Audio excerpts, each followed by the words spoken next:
up, wake up. You've got the power. You've got my people in the East, yo, you gotta wake up. Midwest, 30 South, yo, you gotta stand up. All my homies in the West, yo, you gotta wake up. Wake up, wake up, wake up, wake up. Wake up, wake up, wake up, wake up. Wake up, wake up. Wake up, everybody, no more sleeping in bed. No more backwards thinking, time for thinking ahead. The world has changed so very much from what it used to be. There's so much hatred, war and poverty. Wake up, all the teachers, time to teach a new way. Maybe then they'll listen to what you have to say. 'Cause they're the ones who's coming up. The world is in their hands when you teach the children. Hi, well, welcome to the Verb Altitude Hour podcast. And today we have Jason Leslie Combs, who is running for Savannah Post at Large, Seat 1. Let's give you a little background on Jason Combs. Jason Combs is the current president of the Thomas Square Neighborhood Association. He is seeking to bump up and respect all citizens. He moved to Savannah in 2000 after graduation from Furman University. He works in the downtown food and beverage scene until SCAD as an international recruiter. He visited over 70 countries before returning to school to attain a master's degree from Georgia Tech. Since then, he has worked as a consultant on a variety of projects and is running for City Council District 1. So let's jump into this awesome conversation with him. You are listening to the Verb Altitude Hour podcast. Hostess in the hostess city, and you are listening to the highest news your way twice a week in an hour just for you. And today we have at Post Large 1 candidates, Jason Leslie Combs. You can Google him, Jason Leslie Combs. We're going to spend about an hour talking with Jason, talking about him just jumping into this race last minute, which I just think is a phenomenal thing to do. Yeah. Okay, so Jason, let's jump in here. Tell us about your background and sort of why did you decide last minute to throw your name in the hat? It was last minute in actually pulling the trigger on it, but it was something that, I've thought about for a long time and thought I wanted to do at some point. But yeah, it was a last minute decision to do it for this post and this election cycle. I've been in Savannah since the year 2000. I first moved here after college. I went to Furman undergrad and basically had no idea what to do with myself after college. And one of my best friends was from Statesboro, and it was his idea to move to Savannah. I'd never been here before. And so the two of us moved down here together as roommates. My first tour of duty, as I sometimes refer to it, was working in food and beverage and also some retail. I used to work at the Barnes & Noble at the mall. And at the same time, I was working at a bar on Congress Street called Mercury Lounge, which is no longer with us. And I did that for a few years. And then left town for a year to live in Central America and help open a bar. Then came back to town and worked for SCAD. Left SCAD and went to grad school at Georgia Tech. Came back to SCAD, came back to Savannah after Georgia Tech, and I've pretty much been here since. And you've written an article that we're going to talk about later in this podcast record. The American Journal of Economics and Sociology, you actually authored a peer-reviewed article in 2015 called Using Jane Jacobs' Henry George to Tame Gentrification. Correct.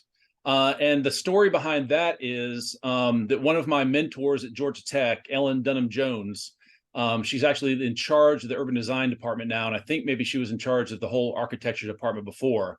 She was asked to write this article, and it was a themed issue on Jane Jacobs and Henry George. Wow. And she didn't really feel up to it. But she remembered that Henry George is kind of a niche subject, and certain people get really into him. And I was kind of known in grad school as the guy that was into Henry George, and he informed my paper. So she knew that I could do it. So she actually recommended to the editor, she's like, I can't do this article, but on my, if I told you someone else to ask, would you let him do it? And the guy, took her word for it. And so that's how I got my article into that issue.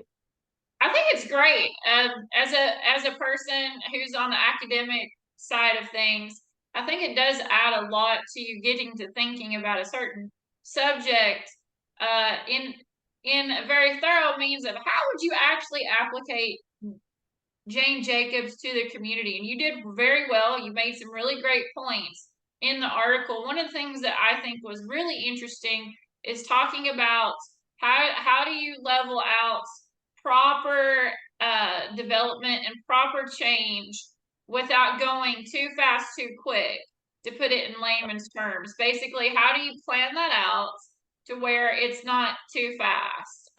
Yeah. I thought that was a really great point.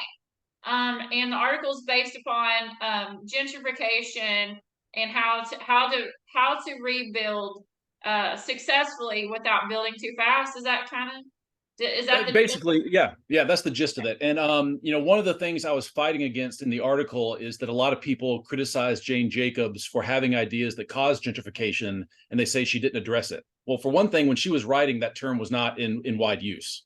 And when you actually read her closely, you find that she does address gentrification without calling it that. Okay. One of the things she talks about, and I'm sorry I didn't have the chance to reread my own article, I can't remember exactly how she said it, but she talks about cataclysmic money or cataclysmic investment that comes in all at once and is just too much for a neighborhood to absorb and keep its character. So you want to find ways to smooth that out or even divert it to other places. And so the gist of my article was both taxes, property, and otherwise that might help divert some of the investment or take some money off the top of the investment and apply it to other neighborhoods and make them targets so that kind of rather than all the investment going to one place, it helps kind of spread it out. I'd like to come back to this and talk about pluralism sometimes, just on nerd out, just talking about new urbanism and how that deals with like a urban politics perspective too. Yep. And how do you get all the players to work together? I'd like to talk to some other time when we're not talking about you running for a political. Well, just let me mention it though, but did you know that the new president of the Congress for the New Urbanism lives in Savannah? Who is it? Mallory, and I always feel like I'm getting her last name wrong, but I think it's Bachus. It's Baches. Okay. She travels a lot, but she calls Savannah home. I did not know that. Yeah, so you'll have to put her on your list. She'd be a good interview for you. She just gave a lecture at her alma mater, Notre Dame, about the next 20 or 30 years of new urbanism. And a lot of it was on the subject of pluralism and equity, which new urbanism has been criticized for not addressing enough. Okay. Yeah, definitely. That would be a good interview. Yeah. All right. So talking about urban planning, talking about running for office, let's dive in. I'm gonna put you on the spot. We're gonna do this Verb Altitude Hour style. Have a conversation. Okay.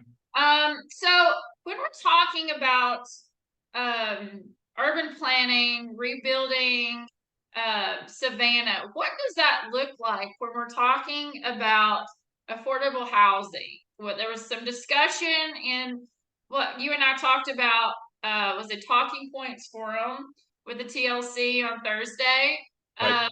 Let's dive into that subject a little bit more and talking about what you talked about, which was radical collaboration. What is that?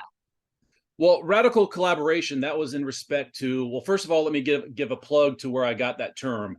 There's a podcast that I recommend to anyone interested in housing issues and especially affordable housing called the UCLA Housing Voice podcast. And every 2 weeks, they basically take an academic paper and talk with the authors and break it down into layman's terms and talk about what it means for housing and affordability. And it was from that I think I got the term radical collaboration in regards to a project in Los Angeles where they were taking an old affordable housing project and they needed to renovate it. And to renovate it, they required it to be completely knocked down. So that's why this is a really good case study for perhaps the future of M.S.Arch Village. And the radical collaboration came into effect with how they found places for the people who were displaced to live temporarily while they rebuilt it, and then kept in touch with them and made sure their needs were met. And then when the complex was rebuilt with more units and more density, I think half of the people decided to move back in. And from what I've seen of statistics, that's actually a huge number of people who to be displaced and then go back to where they came from. Mm-hmm.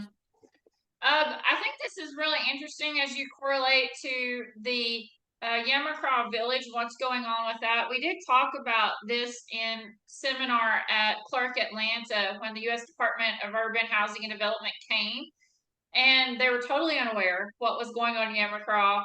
That they didn't realize that Savannah was going to basically pave it down and want to restart that community, but they did make a point.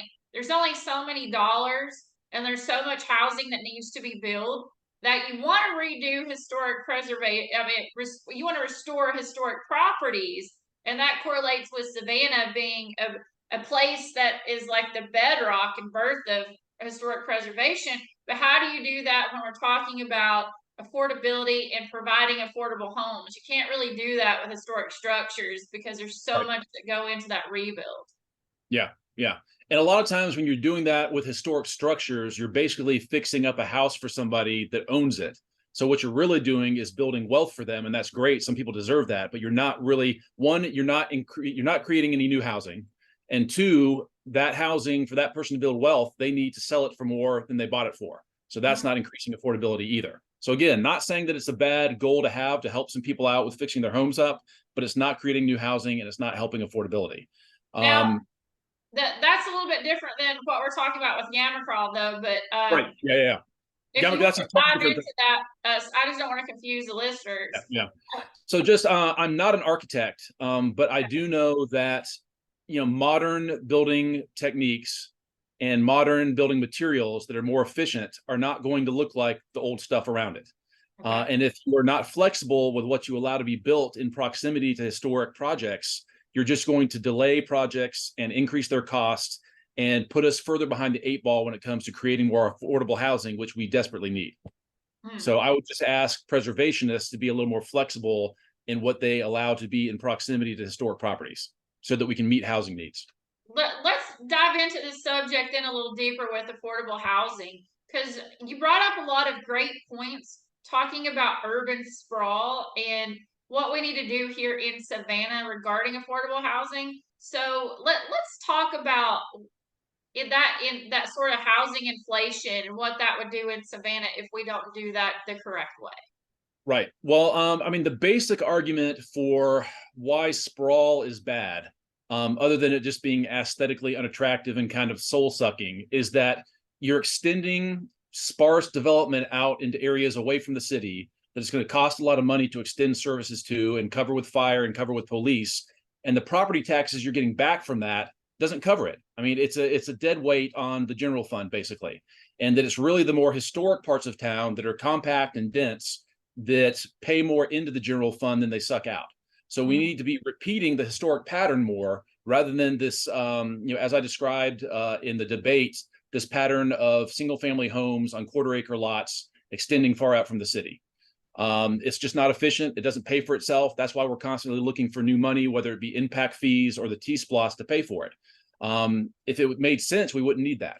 So we need to be building. Go ahead. No, you made a really good point as far as T-SPLOS. I voted against it for different reasons. I didn't think that we needed to create another revenue stream because we're not doing what we're supposed to with the money. We're actually we have a process of mismanaging money because we don't understand. A lot of people don't understand what the role of these different revenue streams are for specific purposes. So when we're talking about T-SPLOS, why didn't you vote for it? Well, I'm not saying I would always be against a T-SPLOS, but when you looked at that one in the list of projects, again, as I said in the debate, it mainly was weighted towards increasing capacity to West Chatham and the sprawl development. Now, if there was a T-SPLOS that was more focused on making better transit and whatnot in town, and to increasing density within our present footprint, that I would support. Okay. So now let's jump back to affordable housing. I just wanted to make that point with T-SPLOS because I think it's good to expand on these subjects so people understand if you're trying to make a point. When it comes to affordable housing, I know that Savannah has an issue with affordable housing, having access to subsidized housing. Is affordable housing something that we should be looking at to get people into, or should we get away from renting? I know that this is a big subject. This is a big subject, and we'll have to kind of break it up, I think. One thing I want to make sure people understand is when you say affordable and you mean subsidized, that means it comes with income restrictions. So if you make over a certain amount of money, that's not available to you. So you still need to look for market rate housing that is what's called NOAA, naturally occurring affordable housing. Because like I said, the subsidized thing won't be available to you. And of course, the market typically meets the needs of luxury housing. So you have a donut hole in the middle where people, working people in the middle class can't find housing that they can reach with 30% of their income, whereas people at the very lower end, again, get that subsidized housing, and the luxury people are provided for by the market, and the people in the middle get left out.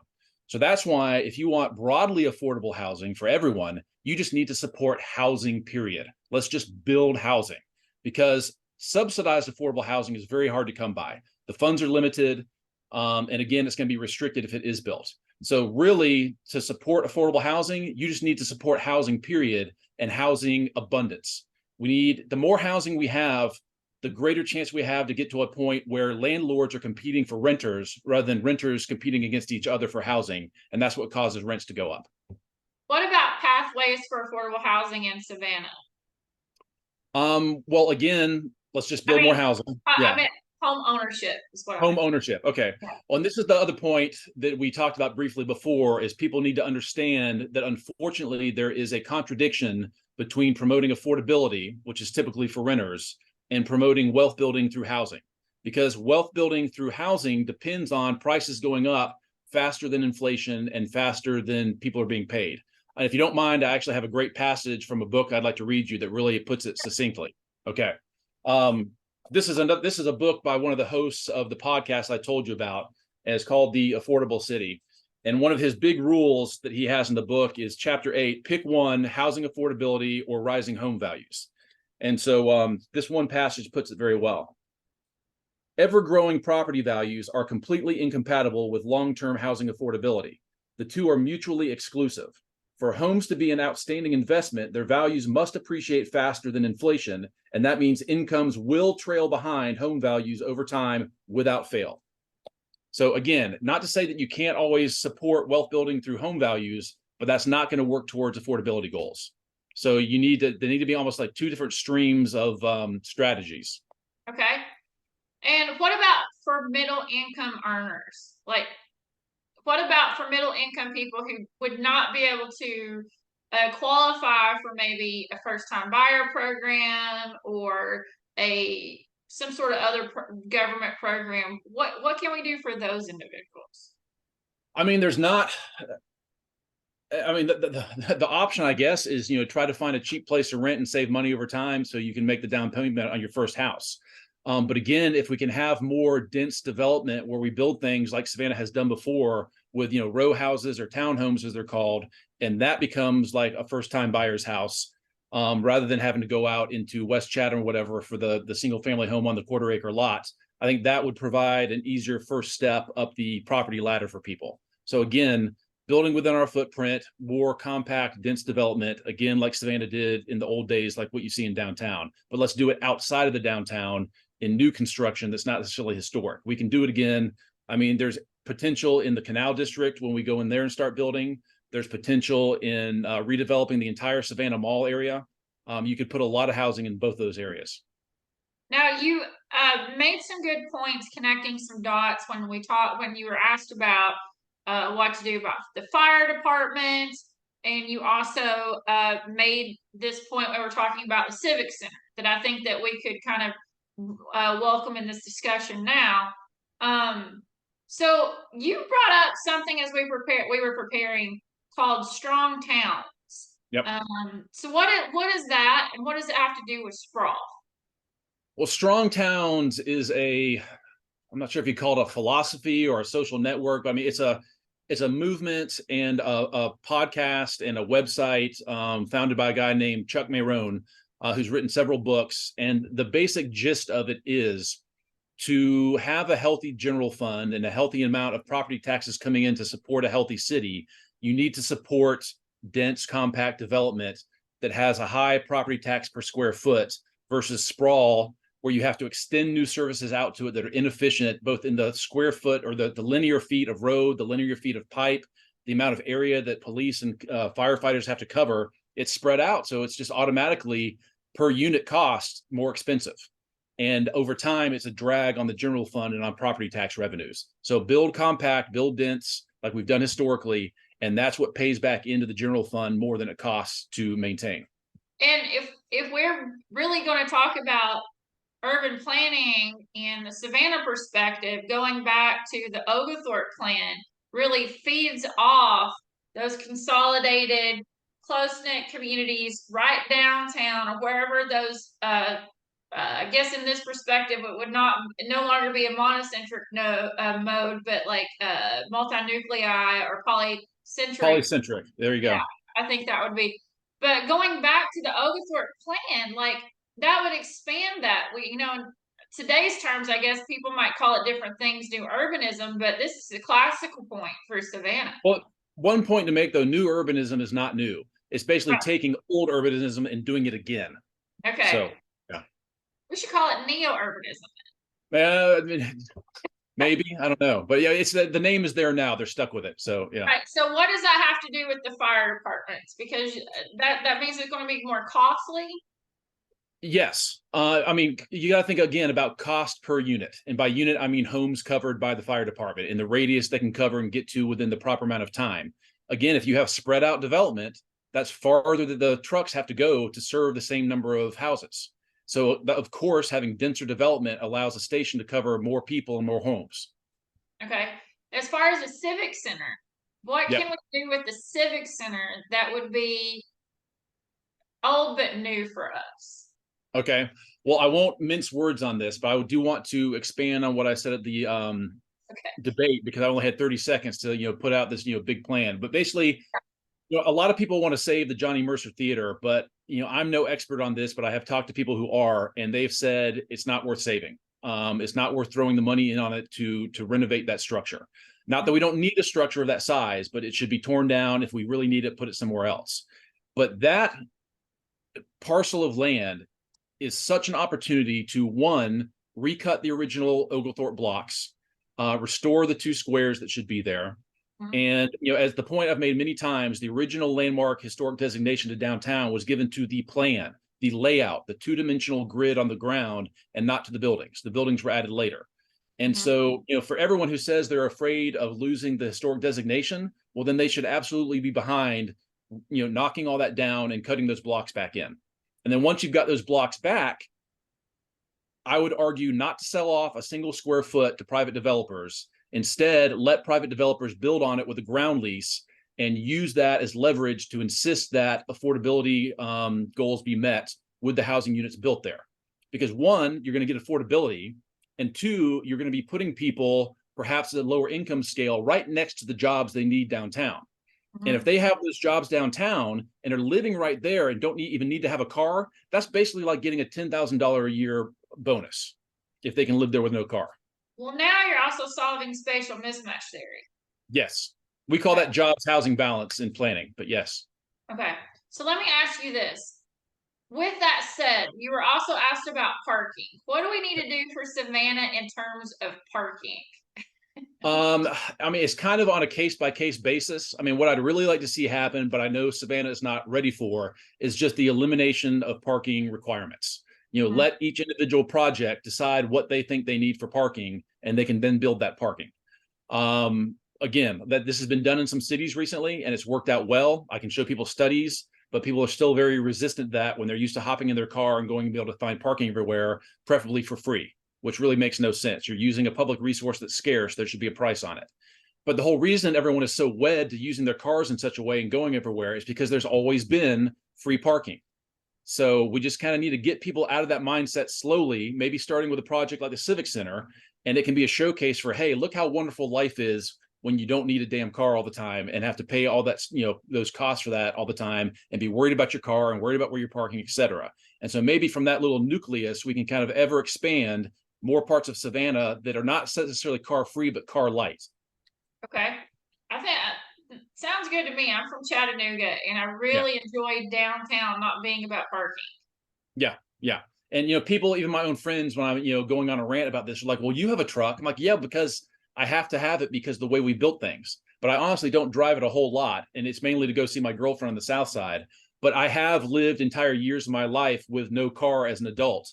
I did it for 3 years in Atlanta when I was at grad school because I was able to specifically find a place where I knew I could get to the grocery store and get to Georgia Tech and get to everything else without needing a car.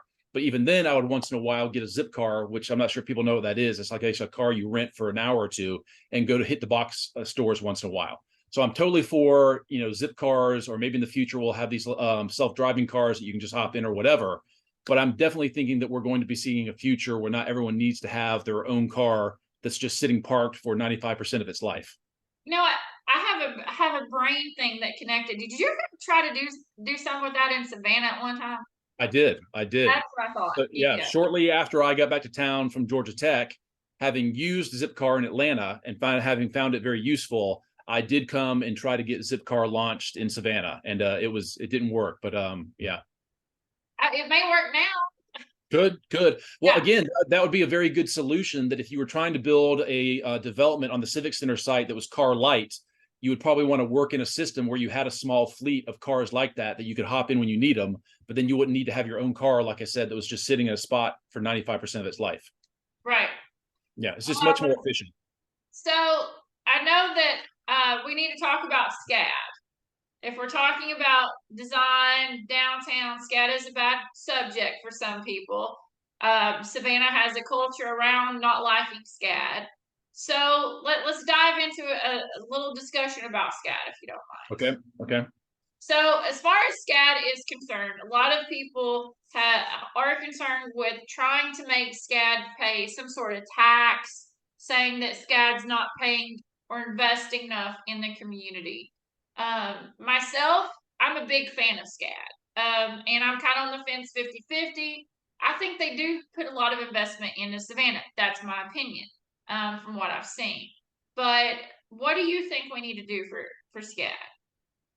Well, I think, there are those that think that SCAD is not worth it in that they hold so much property downtown that is so valuable that because of their nonprofit status, they're not paying property taxes into that general fund. Mm-hmm. And that's certainly true. But you have to weigh that against what SCAD does for the community. And then you have to make the decision, is that worth it or not? For one thing, Savannah culturally punches so far above its weight for population, partially because of SCAD and partially because of tourists, because we have all these people in town spending all this disposable income and supporting all these wonderful bars and restaurants that we all love. And I don't think we give enough credit to the tourists and the students for helping us keep those alive, because the locals couldn't do it on their own. So there's that. There's just the fact that, SCAD has so many amazing programs and has done so much amazing preservation work. But again, you need to look at that versus, what they're not paying into the general fund and the kind of services that are having to be extended out to them. So yeah, it's you got to weigh the sides. But overall, I am also a fan of SCAD. I think it's an integral part of the downtown in Savannah. Even though I also roll my eyes at some of the students sometimes, especially the ones that live near me. And that's why when it comes to the 17-story tower that everyone is upset about it, I look at it and I see 800 SCAD students that aren't looking for housing in my neighborhood. And I would like another one of those buildings if the kids on my block would move into it. That'd be great. That would solve a lot for the people who work downtown, which is the service industry. Yeah, absolutely. Again, that creates slack in the rental market for other people if all the SCAD students are being sucked up into a building. Mm-hmm. Now let's expand our thought, talking about planning, development. Let's talk about the South Side. You brought up a good statement that I felt like Tony Thomas made a good comeback on. Well, I think I deliberately tagged him in it because he had been a part of the process, but go ahead. The legacy plan, and talking about bringing commercial building to the South Side. That was a point you made. So tell me about that. Well, the legacy project is, again, the Congress for the New Urbanism. Several years ago, they had their annual convention here. And I was actually a part of the logistics of that. I led the bar crawl for everyone in town. That was a lot of fun. But one of the things they always do in a city when they're going to have their convention there is they do basically almost like charity projects looking at different urban design and planning needs. And I think they did 3 plans when they were in town, and one of them had to do with a retrofitting of the Savannah Mall, which is pretty much dead except for its anchor stores, I think. And there's been a lot of talk in recent, I was going to say years, but now decades, of how we can take some of these, big commercial plots that are surrounded by oceans of parking and make them more dense urban areas. And something like a mall is especially enticing because it's such a big area. You could literally make almost a whole new downtown, in the space of where this mall is. And so they put together a plan showing how that could be done. And that's also the subject of a book of another one of the previous mentor I mentioned, Ellen Dunham Jones. She wrote a book called Retrofitting Suburbia. And I was actually very annoyed right before this podcast because I was looking for the book, and I've realized I've now lost a second copy of it because I keep lending it out and I have to order it again. I'm that way with third Black political parties.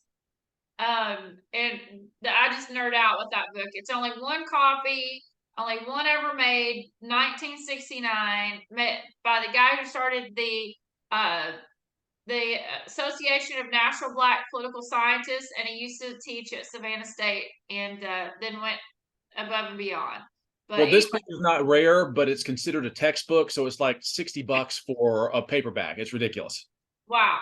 Yeah. So I think these are really great points. One of the things that I think is very important also is talk about when we're expanding thought into what we can do with Savannah Mall. Thinking about that could be a place for senior living, affordable housing, even for homeless individuals. You have the library there, you have jobs on that side of town, you have the Veterans Hospital there, you have plenty of places to shop for affordable groceries. You don't have food deserts. There's ample things on that side. What we don't have is bike walk paths. Yep.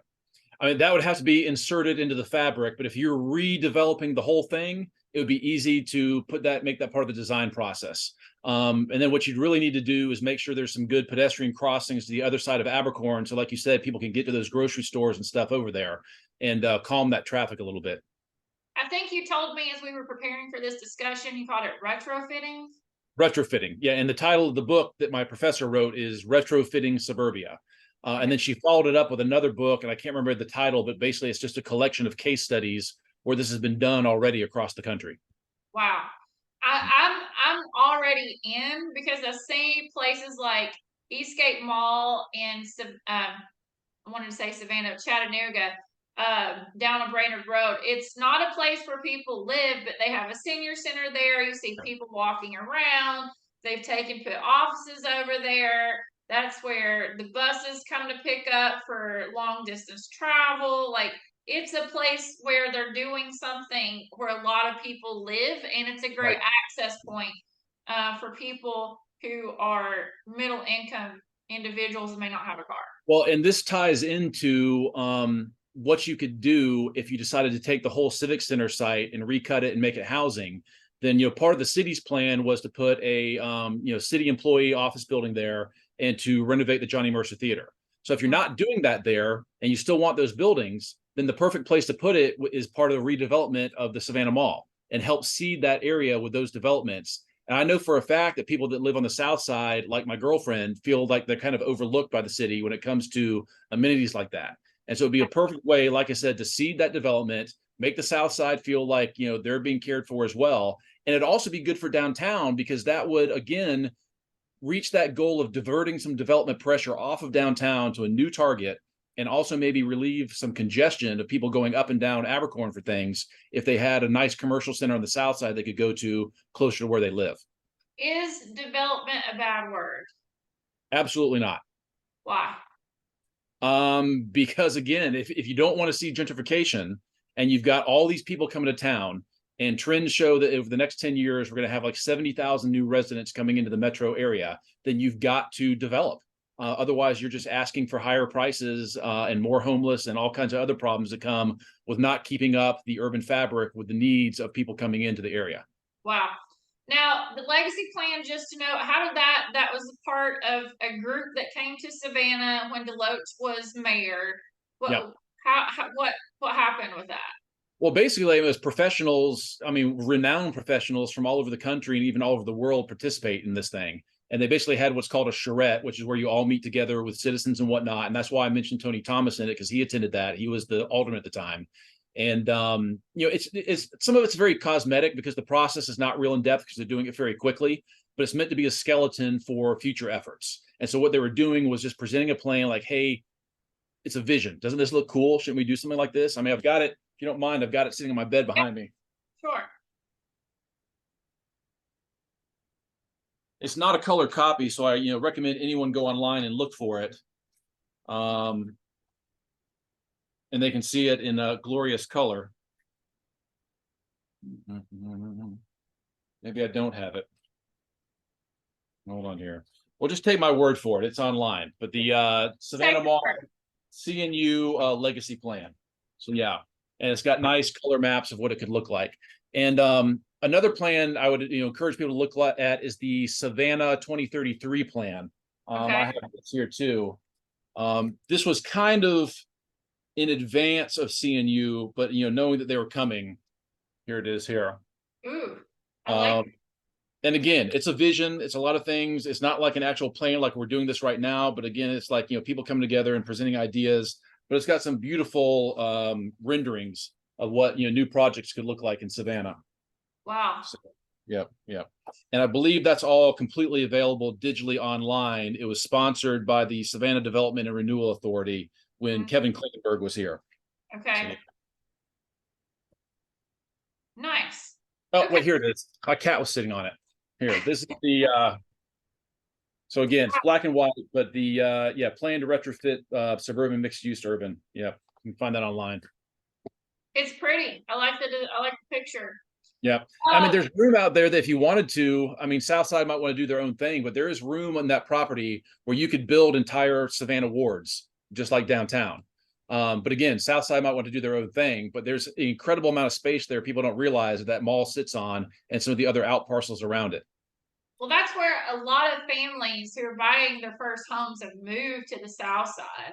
Right. And they keep their children inside Savannah public schools, even though our public schools they get chastised a lot. There's a lot of people who send their kids to public schools here in Savannah. Yeah. They want to stay here. I get it. All right, so let's shift gears a little bit and talk about your running for office, your background, what you've been doing leading up to this, where people can think about what is his qualifications. So just to recap, you're listening to the Verb Altitude Hour podcast. Our guest today is Jason Leslie Combs, who's running for City Council of Savannah Post at Large, Seat 1. Seat 1. Yes. So let's talk about your background a little bit. You went to Georgia Tech, and then you moved back to Savannah. And so what are you doing now? Because it sounds like you're a bit of a good Samaritan, doing a lot of good things with your planning degree. Well, yeah, and it kind of happened accidentally because I graduated from grad school into the Great Recession. And, things were not great then, I think, as everyone remembers. And I ended up doing real estate for a little while in Savannah and gave it some time, but really didn't enjoy it. Then I went actually overseas for a little bit traveling. I looked to see if I could find work in New Zealand. That didn't happen either. Then came back to my hometown, Panama City, and actually did end up doing consulting work for a developer there that was trying to convince Panama City to allow him to do a big redevelopment project downtown in Panama City. And that was basically a year-long project. And then shortly after that is when I moved back to Savannah and was doing some freelance consulting work here with the Savannah Development and Renewal Authority and other bodies. And that's kind of when I got into doing short-term rentals and other rentals with the property I owned. And that ended up becoming my main stream of income. But then I kept doing quote unquote consulting on a free basis, whether it was with my own neighborhood or with other neighborhoods. I helped out Edgemere, Sackville a little bit. And so I find that I actually enjoy doing the urban design and city planning a lot more when I'm not being paid, because it gives me the freedom to be completely honest with what I think needs to happen, rather than a lot of times when you're being paid by somebody, they're expecting a certain answer. And that doesn't happen when you're working for free. And so you're currently the president of Thomas Square Neighborhood Association. Correct. And your association is one of the prominent associations in the Victorian district. You guys Well, Victorian's separate, where so you've got the three stacked on top of each other. You've got downtown Landmark District represented by the Downtown Neighborhood Association. Then you've got the Victorian Neighborhoods Association with an S on it because it's technically east and west. And then below that, you've got the Thomas Square Neighborhood Association, which most people would recognize better as, quote, Starland. Okay. So, Yeah. but you guys have been very instrumental in almost all aspects of city, county government, representing your association. What are some of the big projects that you guys have worked on since you've been president?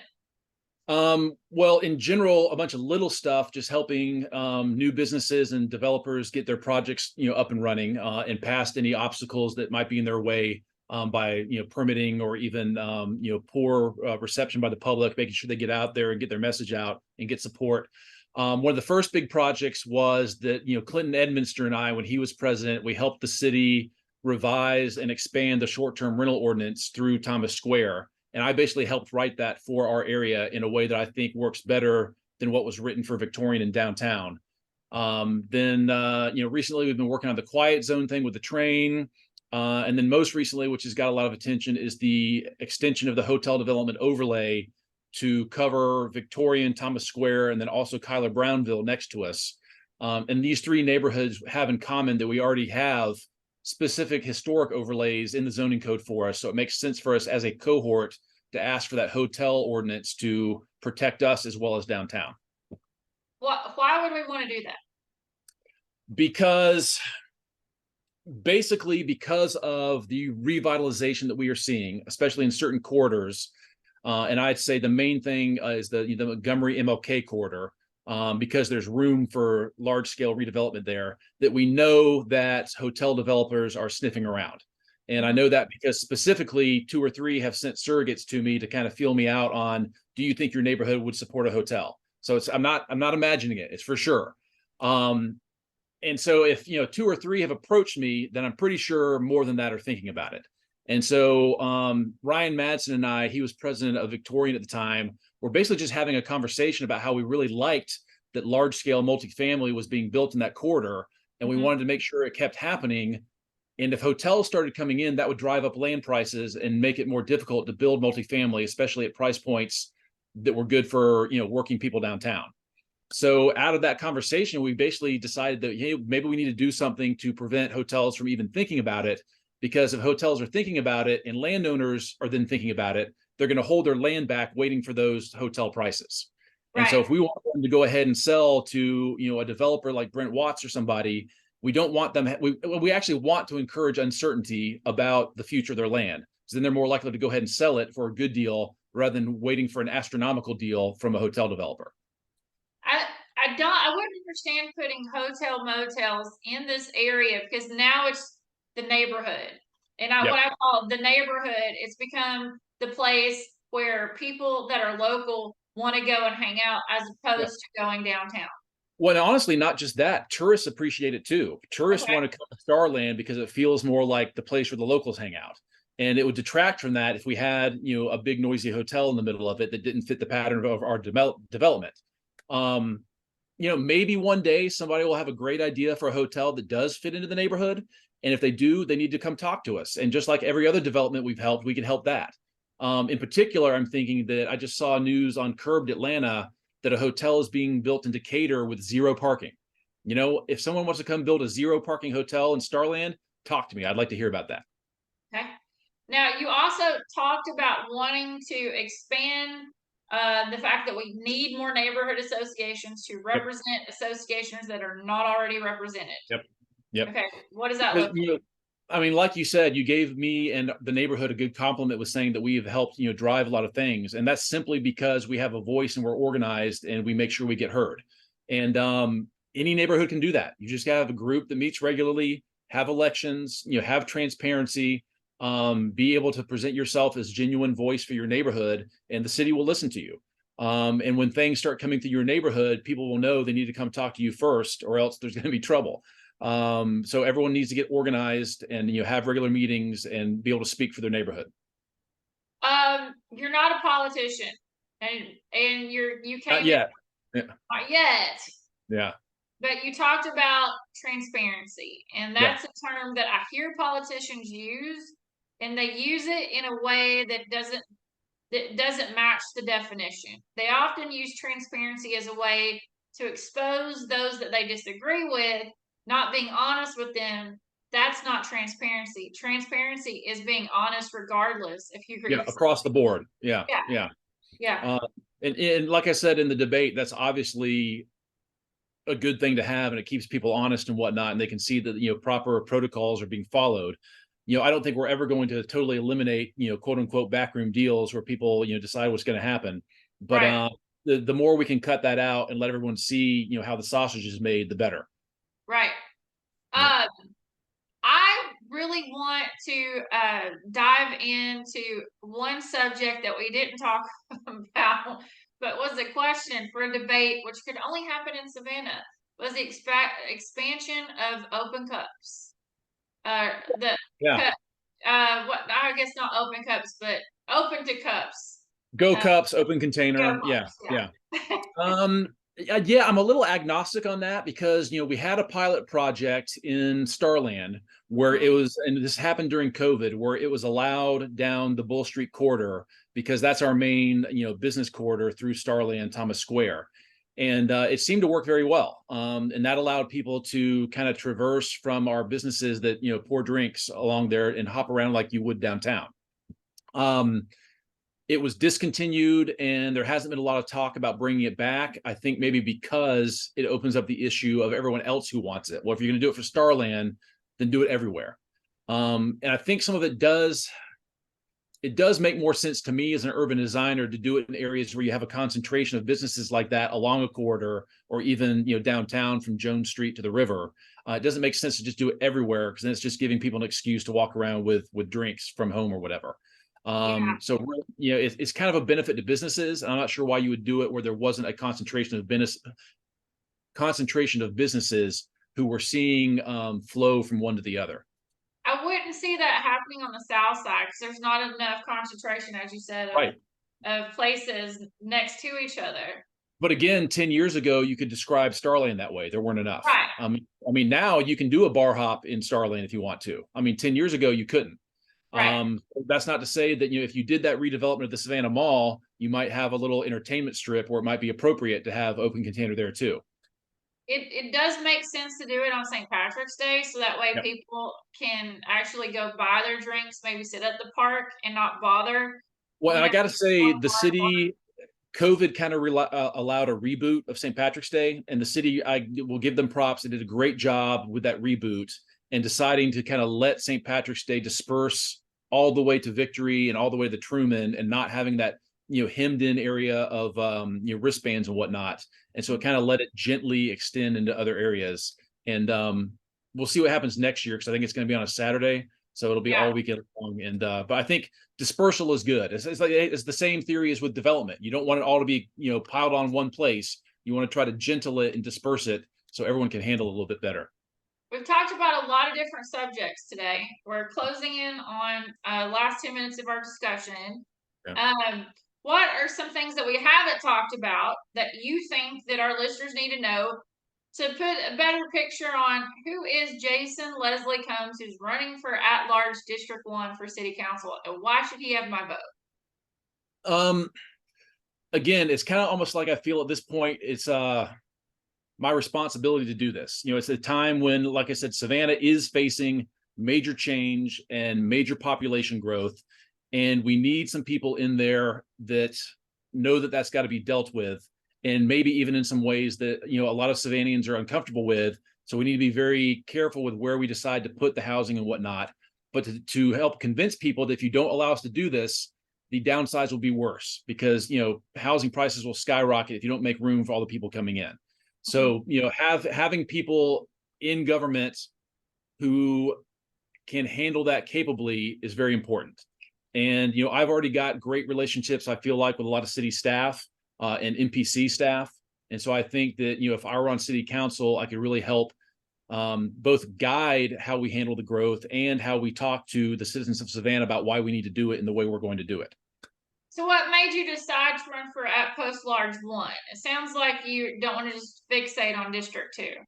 And that's basically exactly why. I mean, because of my background and what I think I can help with, it makes more sense for me to run for a citywide position than one that's confined to a district.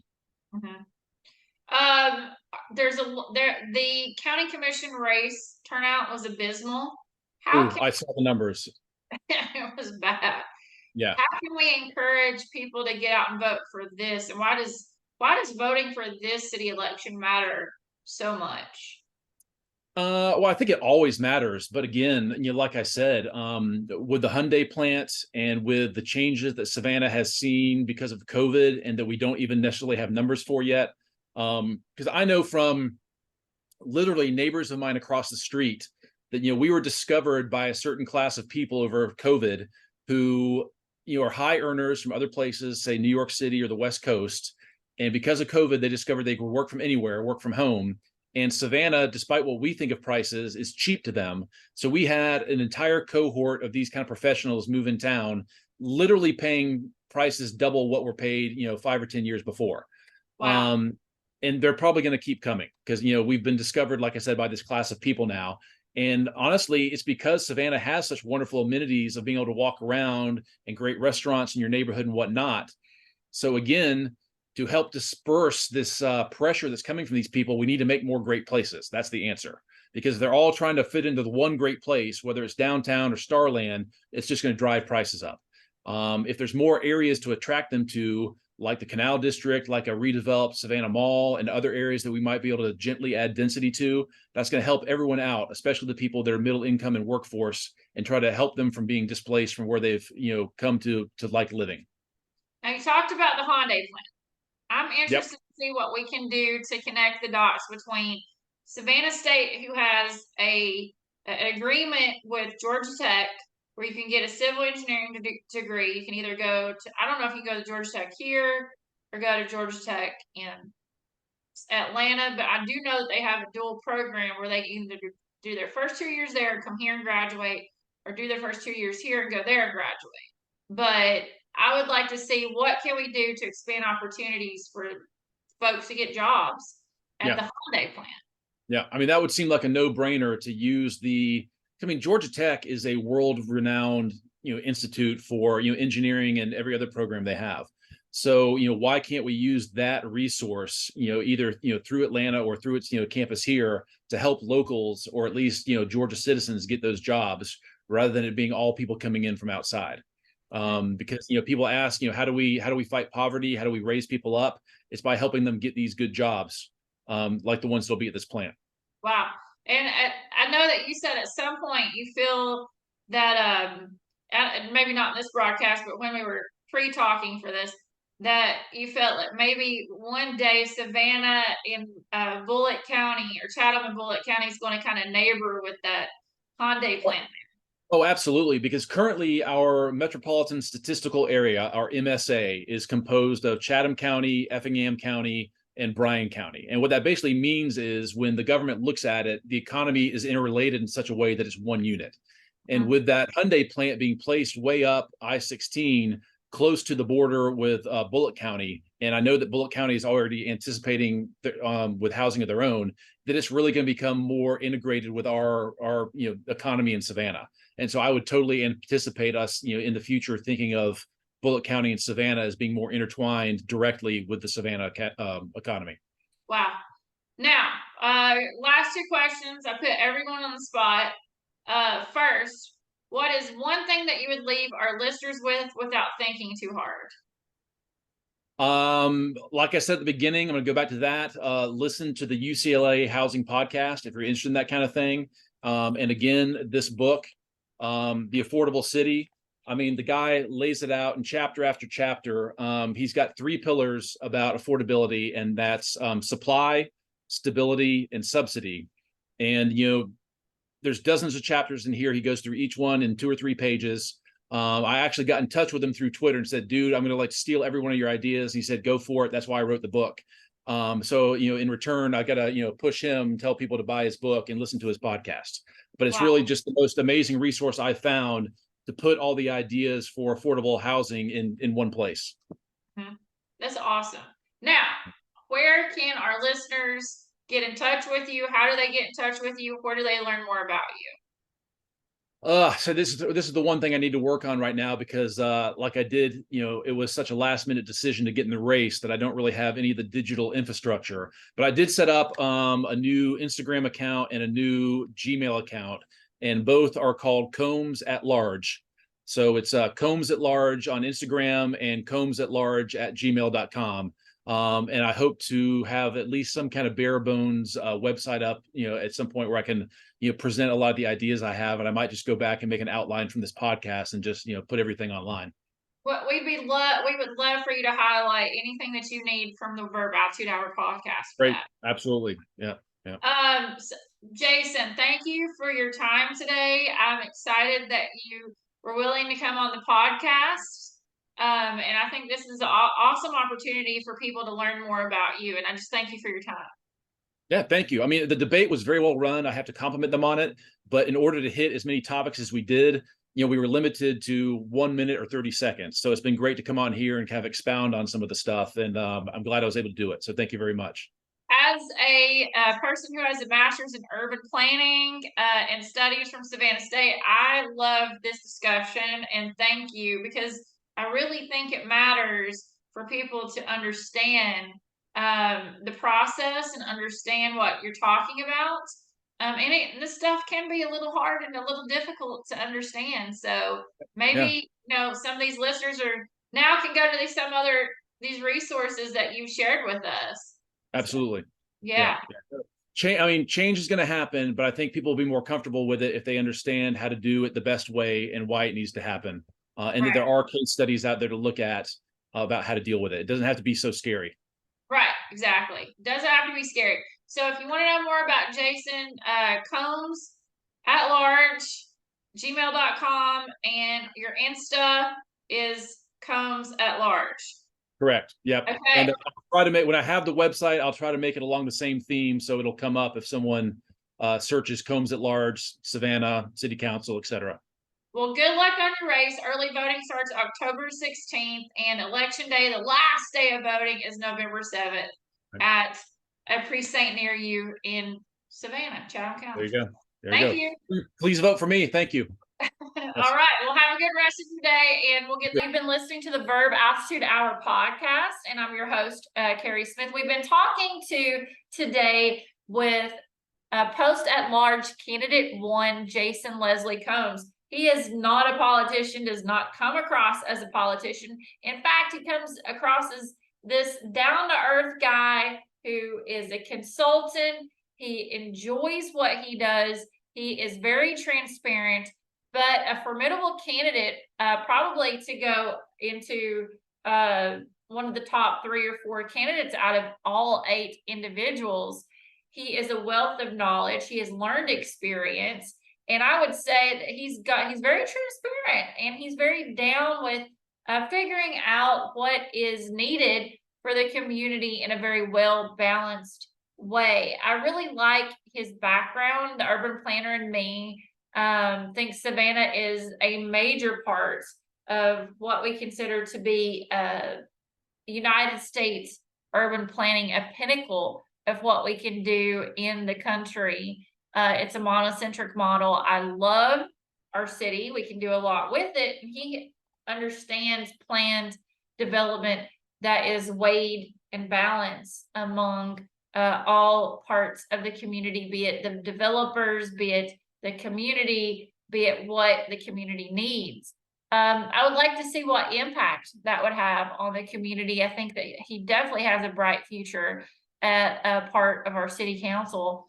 We'll have to hear from more candidates. I really did enjoy this conversation with Jason. He's very candid, very open, very transparent, and I think that really matters to see a younger candidate even waiting to the last minute to make this decision, jump in the ring. Why not? Why the hell not? Let's try it, right? I think that he has a good chance of being in the top 3 or 4 candidates. And that's what I think. His community outreach is at the top. He's been very formidable with that as president for the Thomas Square Neighborhood Association. He's worked on a lot of fantastic projects. Let's see what Jason has to offer, and if he doesn't get it this time, I hope he comes out and runs again. I don't think he's going anywhere in Savannah. He has a lot to bring to the table in a well-balanced plan diet of development. Anyway, you have been listening to the Verb Altitude podcast. I'm your host, Carrie Smith. You are the light that shines in the community. Don't be afraid to show up. Your voice is the most powerful tool that you have. Don't be afraid to use it. This is the Verb Altitude Hour podcast. The highest news your way once a week in an hour, just for you. Listen to us and all your streaming services and now on YouTube as well. Thank you for listening. Can't wait to see you back next week on the Verb Altitude Hour podcast. To know for anyone to ignore.